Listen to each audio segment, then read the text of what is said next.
Good morning, ladies. Ready for another shift? Good morning. So, as I mentioned in the last video, update on the bull, yeah. I had to put him down. So, he was just getting worse and worse. The antibiotics weren't doing anything. So, rather than prolong his agony and just watch him decline and then die on his own, we just, put him down. So, it was a real shame. Bloody nice bull, and a bit gutted really, but what do? You can't do anything about it. So it's out of our hands. Anyway, we had the hedge trimmer in, so got a big mess down there, but I'll throw some drone footage towards the end of this video. We're just up here with the cows and calves. So like I said, we're just staging them back towards some better feed. So we're over halfway calving. Some beautiful calves here. We'll open this up and let them wander into this paddock, and then on the way back down we'll muster up some ewes, second cycle early twin ewes, ready for tailing tomorrow, hopefully, weather dependent. So muster these girls down while we're here. Jesper, while I go, not them, leave them alone. They're not to go. While I go, Snowy. Come, Snowy. Jesper, get over.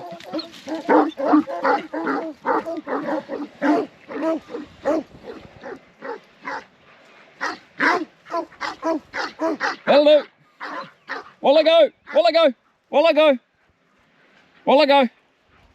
Good boys, while I go. Right, they're on the move. We'll go and follow them up. So we've got those ewes mustered in. I thought I'd give you an update of the poplar poles. So these are ones we planted last year. You see them all starting to come out in leaf. So they're going really well, Stoked how they're all ticking away. And then this is a piece we planted just this year. Might be a bit later, this one. So there's a couple of wee buds, if you can see, right up there. So these new poles are starting to bud up. They just take a bit longer to come out in leaf, but yeah, give it another month, I think, and it'll be a completely different scene through here. So we'll show you guys, we'll just keep you guys updated. Pretty cool. So just gonna leave these ewes and lambs here. Here's the hedge that he's trimmed in. Already cleaned up with the telehandler.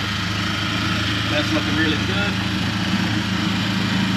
Show you these ewes and lambs in the next wee holding paddock.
Right, went to a clearing sale just this afternoon.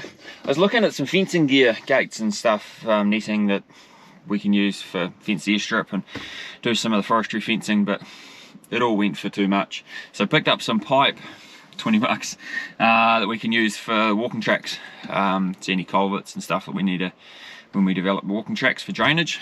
So that'll come in handy. But yeah, it was a good day catching up with people anyway. So, home time.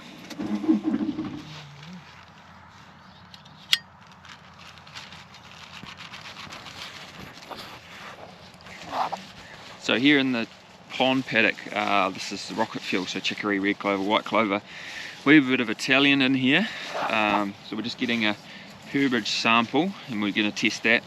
The main reason for doing this is to test for copper.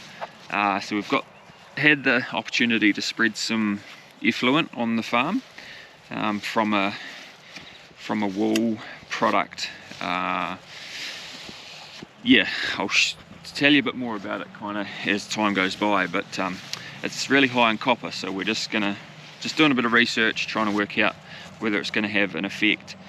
For those that don't know, copper can be quite toxic to sheep, more so than cattle, so we're just trying to get some information at the moment and see what our options are.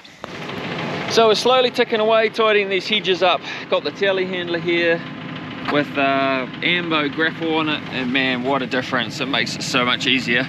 Imagine picking all this stuff up by hand. So we're just going around at the moment, piling it up.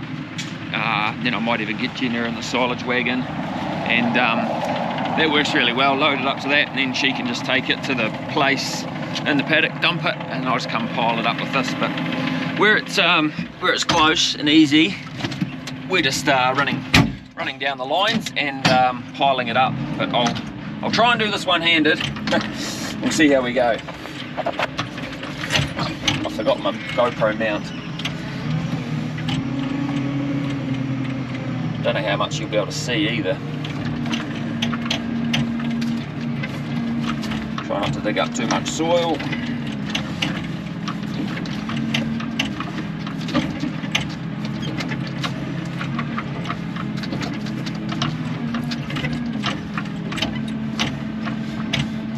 Once you get a bit in the grab in front of you, you can just run along, and you can cover quite a distance before you need to, before it starts overflowing out of the grab. So this is a Douglas fir hedge. There's not a lot on here compared to a Macacarpa hedge.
Dump it out here, away from the hedge, so we can burn it.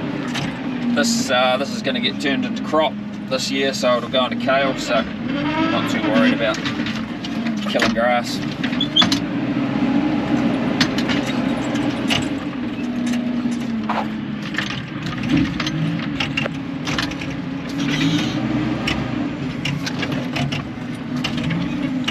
And it's quite tricky trying to do all this with one hand.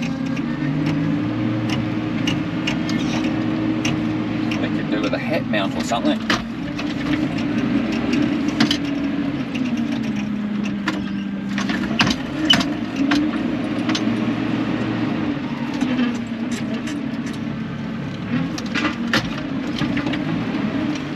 Right, we'll scoot back up the other end of the paddock and grab another mouthful. You can get a pretty good scoop of material with this setup. We've just got a big Macacarpa scoop, so we'll go and throw that on the pile. Using lambs grazing away happily in the sunshine. What a scene, beautiful.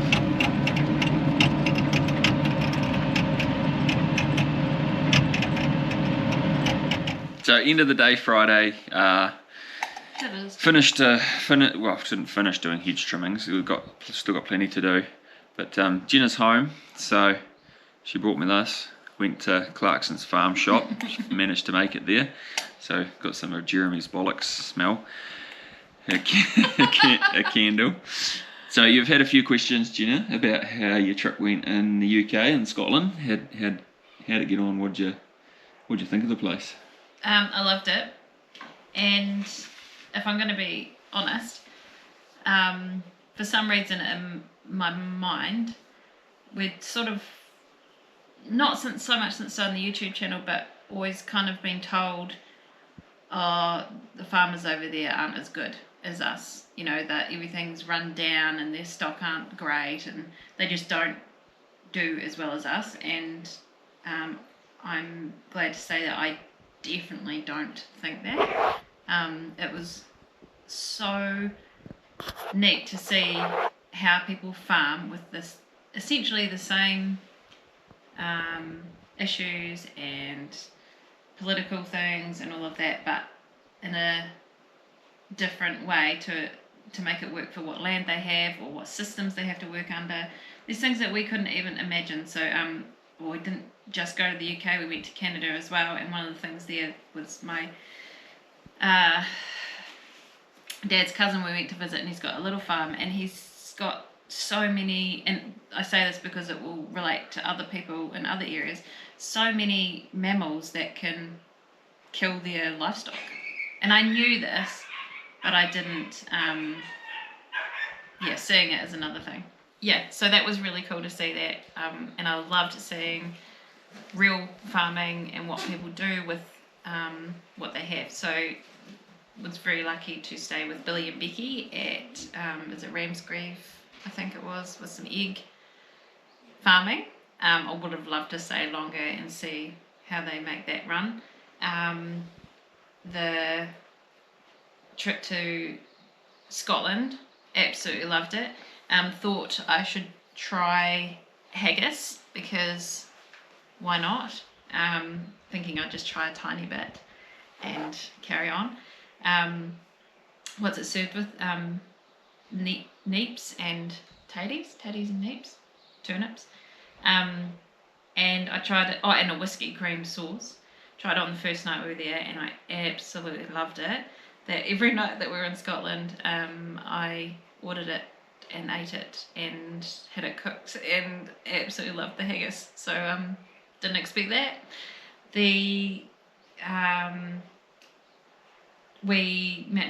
Dad and I were very kindly allowed to go and visit a farmer in I was just trying to find the name of the region, but I can't remember now. Graham, and they have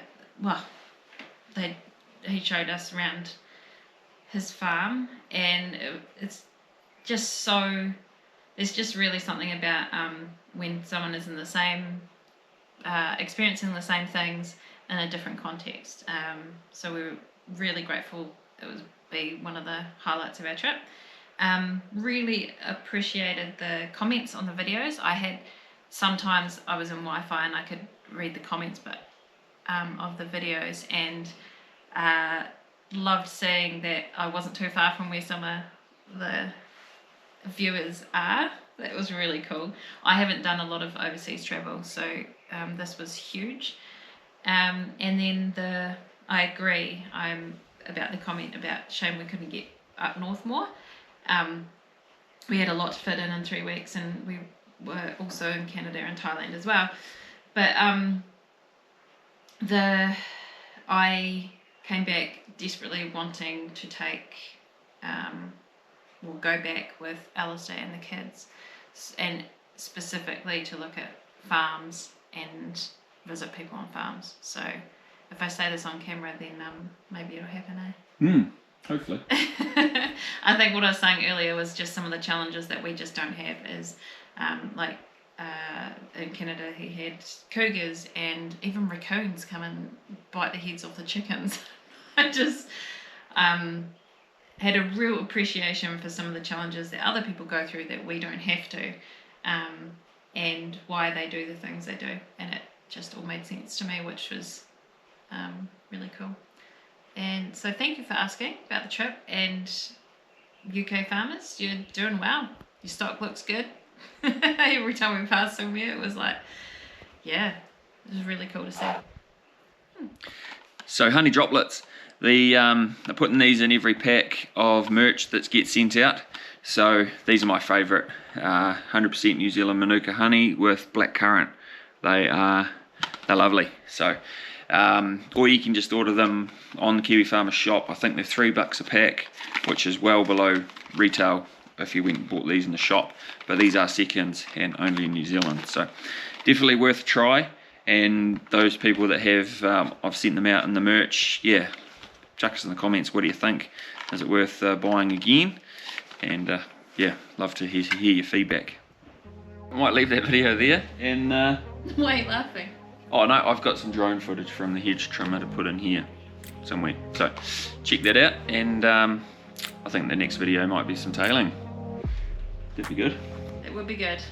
Right, see you guys later.